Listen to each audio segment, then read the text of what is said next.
Hello everyone, రాణిగారి కథల విల్లుకి స్వాగతం. నేను మీ రాణి. మదికోరిన ప్రియసతి పార్టీ 81. పార్వి. ఎంత దిగజారిపోయానో అతని దృష్టిలో. నేనై సిగ్గు విడిచి ప్రేమిస్తున్నానని చెప్తే కూడా నా క్యారెక్టర్ అతనికి సరిపోదని నో చెప్పాడు. తిరుగుబోతుదాన్ని అన్నాడు అని దాసు అన్న ప్రతి మాట తలుచుకొని వెక్కి వెక్కి ఏడుస్తోంది తను. ఇక్కడ దాసు మాత్రం పార్వి మాటల గురించి పెద్దగా పట్టించుకోలేదు. అతని దృష్టిలో పార్వి తొందరపాటు ఉన్న, ఆలోచించే జ్ఞానం లేని, విదేశీ పోకడలతో నిండిపోయిన ఒక అమ్మాయి అంతే. అతన్ని ప్రేమిస్తున్నానని పార్వి చెప్పిన మాటని కనీసం అతని చెవిలో కూడా వేసుకోలేదు. ఏదో అట్రాక్షన్ అని, తనని అలా చూసినందుకు ఎక్కడ తనింట్లో చెప్పేస్తాను అని భయంతోనో అలా ప్రపోజ్ చేసింది అని ఆ విషయాన్ని అక్కడే వదిలేశాడు. డ్రెస్ చేంజ్ చేసుకొని బెడ్ మీద వాలి కాసేపటికి నిద్రలోకి జారుకుంటాడు అతను. ఇక్కడ పార్వీకి మాత్రం ఆ రోజు రాత్రి నిద్ర కరువైందనే చెప్పాలి. మరుసటి రోజు ఉదయం అందరికంటే ముందు లేచింది అద్వైతే. రాత్రంతా సరిగా నిద్ర పట్టలేదు అతనికి. నిద్ర పట్టిన తర్వాత కూడా కలత నిద్రే అయ్యింది. వేద దగ్గర లేకపోవడంతో త్వరగానే లేచి ఫ్రెష్ అయ్యి జిమ్ చేస్తూ ఉంటాడు అతను. వేద నా గురించి కొంచెం కూడా ఆలోచించకుండా వెళ్ళిపోయింది. ఏంటో నేను మరీ వేదకి అడిక్ట్ అయిపోతున్నాను అని ఆలోచించుకుంటూ కాసేపు జిమ్ పూర్తి చేసుకుని కిందికి వెళ్తూ పార్వీ రూమ్ క్రాస్ చేస్తూ ఏదో తేడాగా అనిపించి ఆగిపోతాడు. 2 అడుగులు వెనక్కి వేసి కిటికీ నుండి చూడగానే పార్వీ స్లీపింగ్ పిల్స్ చేతిలోకి తీసుకొని తినడానికి రెడీగా ఉండడం కనిపించి షాక్ అవుతాడు అతను. పార్వీ అని గట్టిగా అరిచేసరికి ఏడుస్తూ చేతిని నోటి దగ్గరకు తీసుకెళ్తున్న పార్వి ఉలిక్కిపడి అటువైపు తల తిప్పి చూస్తుంది. కాసేపటి తర్వాత పార్వి బెడ్పై కూర్చొని మోకాళ్లలో తలదాచుకొని ఏడుస్తుంటే అద్వైత్ తనకి కాస్త దూరంలో నిలబడి, ఏంటిది, నీకు సూసైడ్ చేసుకునేంత కష్టం ఏమొచ్చింది అని కన్సర్న్గా అడుగుతాడు తనని. పార్వి చాలాసేపు ఏడుస్తూనే ఉండిపోయింది. అద్వైత్, పార్వి, ప్రాబ్లం ఏంటో తెలిస్తేనే కదా ఏదైనా చేస్తాం. నాకు చెప్తావా, మామయ్య అత్తయ్య వాళ్ళకి చెప్పనా అని అనగానే పార్వి వద్దు అంటుంది కంగారుగా. అద్వైత్, అయితే ఏంటో చెప్పు అని అనగానే పార్వి గట్టిగా ఊపిరి పీల్చుకొని, నేను దాసుని ప్రేమిస్తున్నాను అని చెప్తుంది పక్కకి చూస్తూ. ఆ మాటకి అద్వైత్ ఆశ్చర్యపోతాడు. ఏంటి, నువ్వు దాసు అని అంటుంటే పార్వి అవునని తలాడిస్తుంది. అద్వైత్, దాసుకి చెప్పావా అని అడుగుతాడు అనుమానంగా. పార్వి నిలువుగా తలాడిస్తుంది. అద్వైత్కి దాదాపు విషయం అర్థమైంది. రిజెక్ట్ చేశాడా అని అడుగుతాడు డౌట్గా. పార్వి, నీకెలా తెలుసు అని అడుగుతుంది ఆశ్చర్యంగా అతని వైపు చూస్తూ. అద్వైత్, దాసు ఆఫీస్లో ఉన్న అమ్మాయిలతోనే 3-4 నిమిషాల కంటే ఎక్కువ మాట్లాడాడు. అది కూడా ఆఫీస్ విషయాలే. అతని గురించి నాకు బాగా తెలుసు. సింపుల్గా ఉంటాడు, అలాంటి వాళ్ళనే ఇష్టపడతాడు అని అనగానే పార్వి మళ్ళీ ఏడుస్తుంటే అద్వైత్, ప్లీజ్ పార్వి, కూల్ అవ్వు, నేనొకసారి మాట్లాడతాను అతనితో అని చెప్తాడు కన్సర్న్గా. పార్వి విరక్తిగా నవ్వి, ఎవరు మాట్లాడినా అతను ఒప్పుకోడు అని అంటుంది రాత్రి జరిగింది గుర్తు చేసుకుంటూ. అద్వైత్కి ఏదో జరిగింది అని అర్థమై, అది మాట్లాడి చూస్తేనే కదా తెలుస్తుంది. ఇంకెప్పుడు ఇలాంటి పిచ్చి పనులు చెయ్యకు, రెడీ అయ్యి కిందికి రా అని కాస్త గట్టిగానే చెప్పి టేబుల్ పైనే ఉన్న స్లీపింగ్ పిల్స్ బాటిల్ని తీసుకొని కిందికి వెళ్ళిపోతాడు. పార్వీ కూడా తొందరపాటు నిర్ణయం తీసుకుందని కన్విన్స్ అయ్యి బాధగా ఉన్నా తప్పక వెళ్తుంది. పార్వీ, అద్వైత్ ఇద్దరూ హాల్లోకి వచ్చేసరికి అఖిలేంద్ర, మహేంద్ర, జాగృతి, ప్రియంవద డీప్ డిస్కషన్లో ఉన్నట్టు అనిపిస్తుంది వాళ్ళకి. వాళ్ళు ఏం మాట్లాడుకుంటున్నారో అర్థం కాక ఇద్దరూ వాళ్ళ దగ్గరికి వెళ్ళేసరికి అఖిలేంద్ర, రా పార్వి, నీ గురించే మాట్లాడుకుంటున్నాం అని అనగానే పార్వి, నా గురించా, అద్వైత్ ఏమైనా చెప్పుంటాడా అని మనసులో కంగారుగా అనుకొని అతని వైపు చూస్తుంది. అద్వైత్ అలాంటిదేం లేదని తల అడ్డంగా ఊపడంతో పార్వి, ఏంటి డాడీ అని అడుగుతూ ఆయన పక్కన కూర్చుంటుంది. అద్వైత్ కూడా మహేంద్ర గారి పక్కన కూర్చొని వాళ్ళ సంభాషణ వింటున్నాడు. అఖిలేంద్ర, అదే నీ పెళ్లి గురించమ్మా. శివాని పెళ్లి జరిగే రోజు చాలా మంచి రోజని, ఇంకా చాలా పెళ్ళిళ్ళు కూడా జరుగుతున్నాయి. శ్రావణ మాసం కదా, వీలైతే నీకు కూడా అప్పుడే పెళ్లి చేయాలి అనుకుంటున్నాం అని చెప్పగానే అద్వైత్, పార్వి ఇద్దరూ ఒకేసారి ఆశ్చర్యంగా చూస్తారు అతని వైపు. అఖిలేంద్ర, అవునమ్మా, నేను మూర్ఖంగా ఆలోచించి అద్వైత్కి నీకు పెళ్లి చేయాలని ఇన్ని రోజులు నీ పెళ్లి ప్రస్తావన తీసుకురాలేదు. నీకు నచ్చిన ప్రతి కోర్స్ చేస్తానంటే అద్వైత్ ఓకే చేసే వరకు టైం కావాలి కదా అని నేను కూడా సరే అంటూ వచ్చాను. వేద నీకంటే చిన్నది కదా, తన పెళ్లి కూడా అయిపోయింది. శివాని కూడా నీకంటే చిన్నది, తను ఒక ఇంటి కోడలవుతోంది. నిన్ను ఇలాగే ఉంచి వాళ్ళందరి పెళ్ళి అంటే అని అంటుంటే పార్వి డాడీ కానీ అని ఏదో చెప్పబోతుంటే కాదనకమ్మా, నీ మంచి గురించే కదా ఆలోచించి చెప్తాం అని జాగృతి కూడా చెప్పడంతో పార్వి సైలెంట్ అయిపోతుంది. అఖిలేంద్ర, నువ్వెవరినైనా అనుకునున్నావా అని అడుగుతాడు మహేంద్ర. అఖిలేంద్ర, లేదు బావా, పార్వి సరే అంటే ఆ ప్రయత్నం మొదలు పెట్టాలి అని అంటుంటే మహేంద్ర, నాకు తెలిసిన ఒక మంచి అబ్బాయి ఉన్నాడు. ఆస్తిపరంగా మనకంటే తక్కువేమో కానీ నిజం చెప్పాలంటే ఓపికలో సహనంలో అద్వైత్ కంటే కూడా గొప్ప అని చెప్పాలతను అని అంటుంటే ఎవరు అన్నట్టు చూస్తున్నారు అందరూ. మహేంద్ర, దాసు తెలుసు కదా, దేవదాస్ అద్వైత్ పిఏ. నిజంగానే అతనికి ఎలాంటి చెడు అలవాట్లు లేవు, మేలుజాతి ముత్యం అని చెప్పగానే పార్వి అద్వైత్ ఆశ్చర్యంగా ఆయన వైపు చూస్తారు. ఆయన ఇద్దరి వైపు చూసి కళ్ళార్పి చిన్నగా నవ్వగానే వాళ్ళిద్దరికీ కూడా కాస్త ప్రశాంతంగా అనిపిస్తుంది. కానీ పార్వీకి మాత్రం దాసు ఒప్పుకోడని ఒకవైపు భయంగానే ఉంది. అఖిలేంద్ర, అతన మంచివాడే కానీ పార్వీకి ఇష్టం ఉందో లేదో అని పార్వీ వైపు చూస్తాడు. పార్వి దాసుకి తనపై ఉన్న ఇష్టం తెలుసు కాబట్టి సైలెంట్గా ఉండిపోతుంది. మహేంద్ర, తనకి దాసు అంటే ఇష్టమే అఖిలేంద్ర, ఆ విషయంలో అనుమానమే అవసరం లేదు. మీరు సరే అంటే వాళ్ళ అమ్మా నాన్నలతో నేను మాట్లాడతాను, నేను చెప్తే వాళ్ళు కాదు అనరు అని నమ్మకంగా చెప్తాడు మహేంద్ర. అఖిలేంద్ర కూడా చాలా రోజులుగా దాసుని దగ్గరగా చూస్తున్నాడు. పైగా అతనిలో వచ్చిన మార్పు వల్ల స్టేటస్, ఆస్తి, అంతస్తు అనే భేదభావం అస్సలు అతని మనసులో తలెత్తలేదు. సరే బావా, నీ ఇష్టం, పార్వి సంతోషంగా ఉంటే అంతే చాలు అని ఆయన నిర్ణయం చెప్పేస్తారు. అఖిలేంద్ర, నేను వాళ్ళతో మాట్లాడతాను అని మొబైల్ చేతిలోకి అందుకుంటాడు. కాసేపటి తర్వాత రాత్రి లేటుగా పడుకోవడం వల్ల దాసు ఇంకా నిద్రలోనే ఉన్నాడు. అతని ఫోన్ రింగ్ అవుతుంటే ఆ సౌండ్కి మేల్కొని వాచ్ వైపు చూసి అమ్మో ఇంతసేపు పడుకున్నానేంటి, అద్వైత్ సార్తో తిట్ల సుప్రభాతం వినాలిక అని ఫోన్ చూసిన అతను కాల్ తన తల్లి నుండి కావడం ఆశ్చర్యంగా చూస్తూ ఈ టైంలో అమ్మ చేస్తోందేంటి ఫోన్ అని అనుకుంటూనే కాల్ లిఫ్ట్ చేసి హలో అమ్మ, ఎలా ఉన్నారు, ఈ టైంలో ఫోన్ చేశావేంటి, ఆరోగ్యం బానే ఉంది కదా అని కంగారుగా అంటాడు దాసు.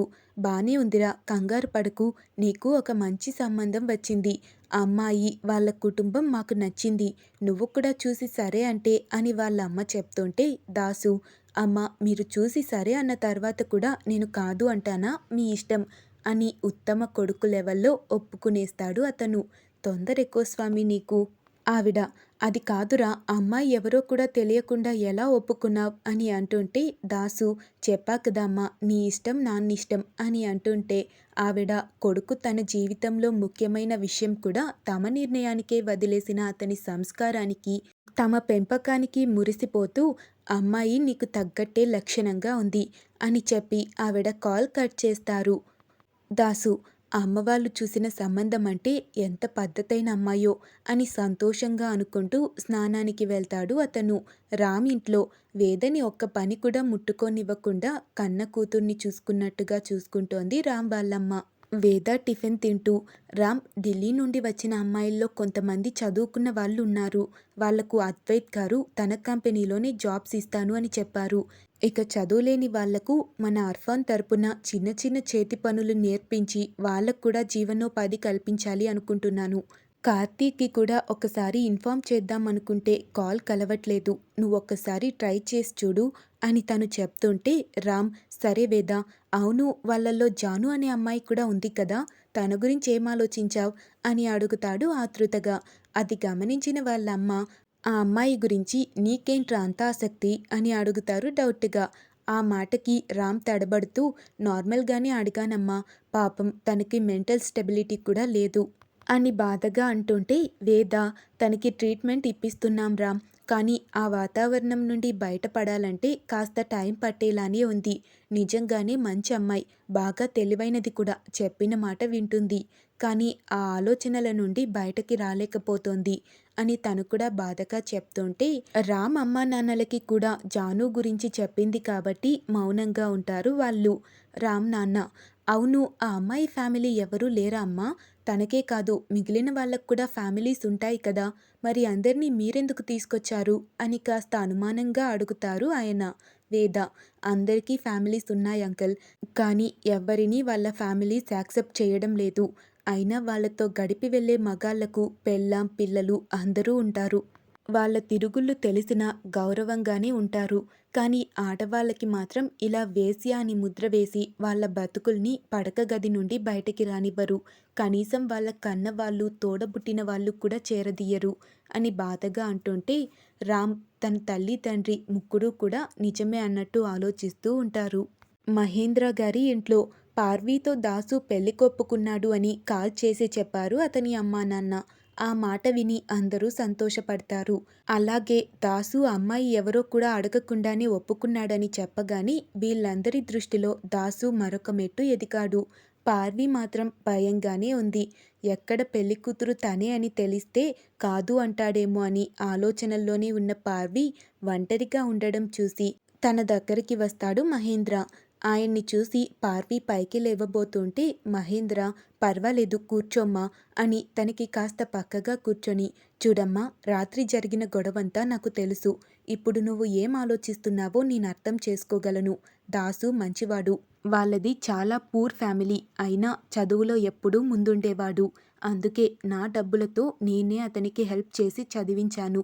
నేను పెట్టిన ప్రతి రూపాయిని వృధా చేయకూడదు అని ఎంతో కష్టంగా చదివి ఈ పొజిషన్కి వచ్చాడు. పట్టుదల, మంచితనం, అమాయకత్వం అన్నీ ఉన్నాయి దాసుల్లో. అద్వైత్ లాంటి మూర్ఖుడే వేద మంచి మనసుతో ఇంతలా మారాడు. చూస్తున్నావు కదా, తన కోసం ప్రాణం ఇవ్వమన్నా ఇస్తాడు. స్వచ్ఛమైన మనస్సుతో నిజాయితీగా మనం ప్రేమిస్తే అవతలి నుండి కూడా అదే వస్తుంది. అతను ఏదో అన్నాడని నువ్వు బాధపడకు. కాలం ఎలా ఉందో నీకు తెలుసు. అమ్మాయిలు, అబ్బాయిలు తేడా లేకుండా, పద్ధతి, కట్టుబాట్లు లేకుండా విచ్చలవిడిగా తిరుగుతున్నారు. నువ్వేంటో మాకు తెలుసు. దాసు కూడా తెలుసుకుంటాడు. మీ పెళ్లి చేయడం నా బాధ్యత. ఆ తర్వాత అతనిని కొంగుకి కట్టేసుకోవడం నీ బాధ్యత. దానికోసం నువ్వేదో పెద్ద పెద్ద పనులు చేయాల్సిన అవసరం లేదు. నీ మనసులో అతని మీద ఉన్న ప్రేమని అతనికి తెలిసేలా చెయ్యి చాలు అని చెప్తూ పార్వీ తల నిమురుతాడు. పార్వీ ఆయన్ని సైడ్ నుండి హగ్ చేసుకొని, చాలా థ్యాంక్స్ మావయ్య. నిన్నటితో దాసు నాకు దక్కుతాడనే ఆశ వదిలేసుకున్నాను నేను అని కన్నీళ్లతో చెప్తుంటే మహేంద్ర, నిజమైన ప్రేమ ఎప్పటికీ ఓడిపోదమ్మా. సరే, ఇక బాధపడకుండా హ్యాపీగా ఉండు. పెళ్ళికి ఇంకెన్నో రోజులు లేదు. కనీసం అంటే వారం రోజులు కూడా లేదు. శివాని, నువ్వు మీకేం కావాలో మర్చిపోకుండా అన్నీ తీసుకునే పని చూడండి. మిగిలిన విషయాలన్నీ మేం చూసుకుంటాం అని తనకి ధైర్యం చెప్తారు అభిమానంగా. పార్వీ నవ్వుతూ, సరే మావయ్య, నాకిప్పుడు నిజంగానే ధైర్యం వచ్చింది. నిజమే, దాసు నన్ను వద్దనుకోవడంలో తప్పు లేదు. కానీ తప్పు అని నేనే నిరూపించుకుంటాను అని పట్టుదలగా చెప్తుంటే మహేంద్ర, సరే తల్లి, పనుంది, వస్తాను అని అక్కడి నుండి వెళ్ళిపోతాడు. మహేంద్ర అక్కడి నుండి కొద్ది దూరం రాగానే అద్వైత్ ఎదురుపడతాడు ఆయనకి. మహేంద్ర, ఏంటి నాన్న అని అడుగుతాడు కొడుకు వైపు చూసి. అద్వైత్ ఆయన్ని హత్తుకొని, you are real hero daddy అంటాడు ప్రేమగా. ఆ మాటకి మహేంద్ర నవ్వుతూ, ఏంటి నా కొడుక్కి నా మీద ఇంత ప్రేమ పెరిగిపోతోంది అని చిన్నగా నవ్వుతుంటే అద్వైత్ ఆయన్ని వదిలి దూరం జరుగుతూ, ఎలా డాడీ, అటు బిజినెస్ని ఇటు ఫ్యామిలీని బ్యాలెన్స్ చేస్తూ వేదాన్ని కనిపెట్టుకుని ఉంటూ అందరికీ మంచి చేయాలని ఆలోచిస్తూ నిజంగా నీలాంటి వాళ్ళు ఎవరైనా ఉంటారా? I love you so much daddy. నాకు తెలిసి మీరు ఏ రోజు మమ్మీని హర్ట్ చేయలేదు. చిన్న మాట కూడా అని తనని ఏడిపించలేదు. నన్ను అంతే కేర్గా చూసుకుంటారు. మమ్మల్నే కాదు, బయట వాళ్ళని కూడా, ఇంట్లో వాళ్ళని, బయట వాళ్ళని అందరినీ ఈక్వల్గా చూస్తారు మీరు. అందరికీ న్యాయం చేయాలి అనుకుంటారు. Really you are my hero అని మళ్ళీ చెప్తుంటే మహేంద్ర కళ్ళల్లో ఆనందం పొంగుతుంది. ఏ తండ్రికైనా కొడుకు నుండి అలాంటి మాటలు వినడం నిజంగానే చాలా గర్వంగా అనిపిస్తుంది కదా. అద్వైత్ తల నిమిరి, నేనేమీ గొప్ప పని చెయ్యట్లేదు. ఒక మనిషిగా నా బాధ్యతలు నేను నెరవేరుస్తున్నాను అద్వైత్. మనమే బాగుండాలి అనుకోవడం స్వార్థం. మనకున్న దాంట్లో సహాయం చేయాలి. అలా చేయలేకపోతే కూడా పర్వాలేదు, కానీ ఎదుటి వాళ్ళ కీడు ఎప్పుడూ కోరుకోకూడదు. అదే మనిషి జీవితానికి అర్థం అని చెప్తుంటే, నిజమే డాడీ, కొన్ని విషయాల్లో నేను మిమ్మల్ని అందుకోలేకపోయాను. ఆవేశంలో ఒక్కొక్కసారి చాలా మూర్ఖంగా ప్రవర్తించాను. అవన్నీ తలుచుకుంటుంటే ఇప్పటికీ గిల్టీగా ఉంది. అని తలదించుకొని బాధగా అంటాడు. మహేంద్ర, తప్పులు ప్రతి ఒక్కరూ చేస్తారు అద్వైత్, అవి సరిదిద్దుకోగలగాలి. సరే అవన్నీ వదిలేయ్. పార్వి నీకంటే చిన్నదే అయినా వరసకి మాత్రం వదినే అవుతుంది. ఒకవైపు నీ చెల్లెలు, మరొక వైపు నీకు వదిన. ఇద్దరి పెళ్ళిళ్ళు నువ్వే ముందుండి జాగ్రత్తగా నడిపించాలి అని చెప్తారు నవ్వుతూ. ఆ మాటకి అద్వైత్ కూడా నవ్వి తప్పకుండా డాడీ, కానీ శివాని విషయంలోనే కాస్త డౌట్గా ఉంది. రామ్తో తన పెళ్లి కరెక్టే అంటారా? ఎంత మొండివాడైనా శౌర్య చాలా మంచివాడు. శివాని విషయంలో నా మీద కోపం తన మీద చూపించాడే కానీ నిజానికి శివాని అంటే అతనికి చాలా ప్రేముంది. ఆ విషయం తను నా చెల్లెలు అని తెలియకముందే అతను తనపై చూపించే ఇష్టం, కేర్ చూసినప్పుడే నాకు అర్థమైంది అని చెప్తుంటే మహేంద్ర, ఎవరికి ఎవరు రాసిపెట్టుంటారు అన్నది ఎవ్వరూ ఊహించలేరు అద్వైత్. నీ పెళ్లి అప్సరాతో పీటల మీద వరకు వచ్చి చివరికి వేదాతో జరిగింది. కొన్నిసార్లు మనం ఊహించనివి జరిగినా సరే అవి మనకి మంచి చేస్తాయి. ఇంకేం ఆలోచించకు, సరేనా అని చెప్తారు కొడుకు చెంపన చెయ్యి వేసి. అద్వైత్, సరే డాడీ, అన్నీ నేను చూసుకుంటాను అని చెప్పి అక్కడి నుండి వెళ్ళిపోతాడు. దాసుకి పార్వీకి పెళ్లి నిశ్చయించిన విషయం వేద వాళ్ళకి కూడా చెప్పాడు అద్వైత్. మొదట అందరూ షాక్ అయ్యారు. వేదకి మాత్రం మొదటి నుండి దాసు పట్ల పార్వీ ప్రవర్తనలో కాస్త తేడా గమనించింది కాబట్టి ఎక్కువగా ఆశ్చర్యపోలేదు. దాసు మంచివాడు అని తనకి కూడా తెలుసు. పార్వీకి తనకి పెళ్ళంటే వేద కూడా సంతోషపడింది. రోజులు పరిగెత్తినట్టుగా గడిచిపోతున్నాయి. వేద ఆశ్రమంలో ఉన్న వాళ్లతో తను అనుకున్నట్టుగానే చేతి వృత్తులకి సంబంధించిన ట్రైనింగ్ ఇప్పించి వాళ్ళకి ఒక జీవనోపాధి కల్పించే పనిలో పడింది. మరొక వైపు అద్వైత్ పెళ్లి ఏర్పాట్లు చకచకా చేయిస్తున్నాడు. దాసుకి ఇంకా పెళ్లి కూతురు ఎవరు అన్న విషయం తెలియదు. నార్మల్గా ఆఫీస్కి వెళ్తున్నాడు. అద్వైత్ కూడా ఆ విషయం ఇప్పుడే చెప్పాలి అనుకోవడం లేదు. అతని విషయంలోనే ప్రత్యక్షంగా ఫేస్ చేసిన సమస్య ఇది. వేద అంటే అసలే ఇష్టం లేకుండా పెళ్లి చేసుకుని ఇప్పుడు తన మీద ఇంత ప్రేమని పెంచుకున్నాడు. కాబట్టి అలానే దాసు కూడా మారుతాడని ముందుగా ఈ విషయం చెప్పి పెళ్లి క్యాన్సిల్ చేయడానికి దాసుకి ఒక ఛాన్స్ ఇవ్వాలి అనుకోలేదు అతను. చూస్తుండగానే పెళ్లికి కేవలం 2 రోజుల ముందుకు చేరుకున్నారంతా. ఆల్మోస్ట్ 2 పెళ్లిళ్ళకి సంబంధించిన పనులన్నీ పూర్తయ్యాయి. మహేంద్ర గారి నమ్మకం, భరోసాతో దాసు వాళ్ళ అమ్మా నాన్న కూడా ప్రశాంతంగా వాళ్ళ పనులు చేసుకుంటూ ఊర్లోనే ఉన్నారు. ఇక పెళ్లికి 2 రోజులే ఉందని వాళ్ళు ఇక్కడికి వచ్చేశారు. దాసు బస్టాండ్కి వెళ్ళి వాళ్ళని రిసీవ్ చేసుకొని టాక్సీలో అతని ఫ్లాట్కి తీసుకొస్తాడు. ఆ దంపతులిద్దరూ కూడా కొడుకు ఇంటిని పెట్టుకున్న తీరు చూసి సంతోషంగా ఒకరి ముఖాలు ఒకరు చూసుకొని, నేను నీకు నేర్పిన క్రమశిక్షణ బుద్ధిగా పాటిస్తున్నావ్రా అని అంటారు దాసు వాళ్ళ నాన్నగారు. ఆ మాటకి దాసు చిన్న నవ్వు నవ్వుకొని ఊరుకుంటే వాళ్ళ అమ్మ, నా కొడుకేంటండి, వాడు స్వాతిముత్యం. ఏదేమైనా నా కొడుకు లాంటి భర్త వస్తున్నందుకు ఆ అమ్మాయి అదృష్టవంతురాలు అని చెప్తారు గొప్పగా. ఆ మాటకి ఆయన నవ్వుతూ, వాడు నీకే కాదులేవే, నాకు కొడుకే అని చెప్తుంటే ఆవిడ కూడా నవ్వి, ఎరా ఇప్పటికీ పెళ్లికూతురు ఫోటో చూడాలని లేదా నీకు? మరీ ఇంత ముద్దపప్పు వేంట్రా, నీకంటే మీ నాన్నగారే నయం. కనీసం పెళ్లికి ముందు నాకు 2 సార్లు గిఫ్ట్లిచ్చారు అని చెప్పగానే దాసు ఆశ్చర్యపోతూ, ఏంటి ఆ కాలంలో కూడా నాన్న అంత ఫాస్ట్గా ఉన్నారా అమ్మా అని అడుగుతాడు అదే ఆశ్చర్యంతో. ఆ మాటకి ఆయన సతీమణి వైపు కాస్త కోపంగా చూస్తుంటే ఆవిడ నవ్వుతూ, నిజమే కదా అండి చెప్పాను, ఎందుకలా చూస్తారు? అవును నాన్న, మాది పెద్దలు కుదిర్చిన పెళ్ళే అయినా పెళ్లి చూపుల్లో నన్ను చూసిన ఆయన తర్వాత ఎన్నోసార్లు నా వెంట పడేవారు అని చెప్తుంటే ఆ మాటకి దాసు వాళ్ళ నాన్నగారు కూడా సిగ్గుపడతారు. వాళ్ళిద్దరినీ అలా చూసి దాసు నవ్వుతూ, సరే మీరిలా కూర్చోండి, నేను కాఫీ తీసుకొస్తాను అని కిచెన్ వైపు వెళ్ళబోతుంటే కొడుకుని ఆపి, ఇంకొన్ని రోజులే లేరా నీకీ కష్టాలు, తర్వాత నీ భార్య వచ్చేస్తుందిలే, అంతవరకు నేను చేసి పెడతాను. అసలే కొత్త పెళ్లి కొడుకువి, ఎల్లుండి నిన్ను పెళ్లి కొడుకుని చెయ్యాలి. మహేంద్ర గారు అన్ని ఏర్పాట్లు చూసుకుంటాము అని చెప్పారని ఇంతవరకు ఏ పని ముట్టుకోలేదు మేము. ఇకనైనా మా పనులు మొదలు పెట్టాలి. కాబట్టి నువ్వు వెంటనే సెలవు తీసుకో అని చెప్తుంటే మధ్యలో మహేంద్ర సార్ ఎందుకొచ్చారమ్మా అని అడుగుతాడు దాసు అయోమయంగా. దాసు అమ్మ, మధ్యలో రావడమేంట్రా, ఈ పెళ్లి సంబంధం గురించి మాట్లాడిందే ఆయన కదా.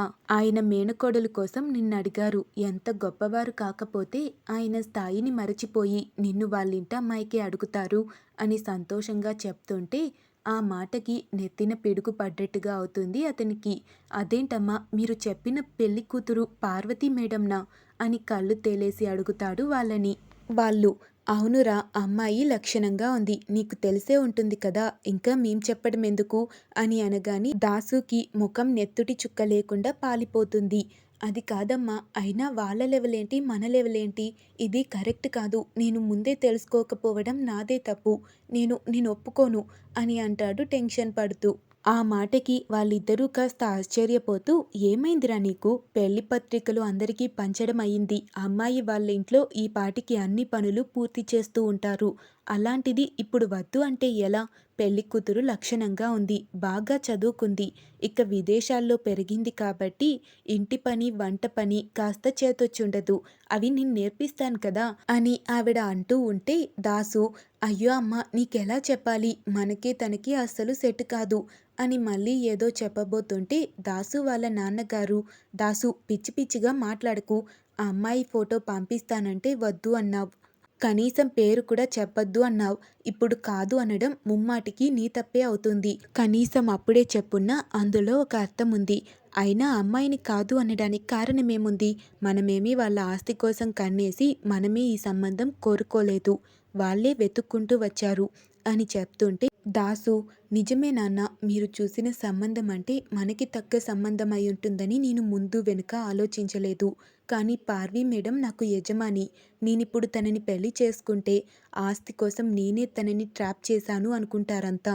అలాంటి చెడ్డ పేరు మనకొద్దు. అవసరమా మనకిదంతా అని మళ్ళీ వాళ్ళకి నచ్చజెప్పడానికి ప్రయత్నిస్తాడు అతను. వాళ్ళు అలా అనుకునే వాళ్ళు మనకి రూపాయి కూడా సహాయం చేయరే. కోరి వచ్చిన అదృష్టాన్ని కాళ్ళదన్నుకోవడం తప్పు దాసు.